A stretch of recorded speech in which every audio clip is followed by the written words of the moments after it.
High, আজকে একটা নতুন রেসিপি শিখবো যে কাঁঠালের মালপোয়া কী করে তৈরি হয়। আমরা তো অনেকেই অনেক রকমের মালপোয়া খেয়েছি, তো আজকে আমরা শিখবো কাঁঠালের মালপোয়া কীরকম খেতে হয়।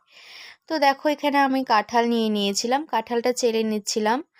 আর মানে দেখো, এই জিনিসটা তো আমাদের যদি না থাকে, কাঁঠাল চালা জিনিসটা, তো ফুটো ফুটো থালটা নিলেও হবে।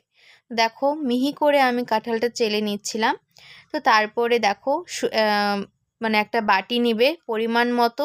তোমরা সুজি, চালের গুঁড়ো, ময়দা, পরিমাণ মতো দুধ, পরিমাণ মতো চিনি, তারপরে ভালো করে ওটাকে ফেটিয়ে নিয়ে তারপরে ওখানে সামান্য তোমরা নুন দিয়ে দিবে।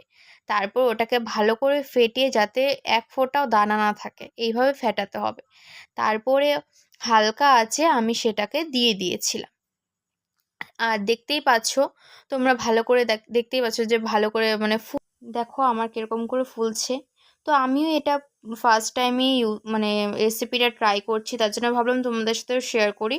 তো এটা আমার হয়ে গেছে, এটা আমি উঠিয়ে রেখে আর একটা দিয়ে দিয়েছি। আর এটা যদি তোমরা ট্রাই না করে থাকো, ফটাফট ট্রাই করো, এটা খুব টেস্ট হয় খেতে। আর যদি তোমরা এই রেসিপি দেখতে চাও তো আমার পেজটাকে নিশ্চয়ই ফলো করে দিবে।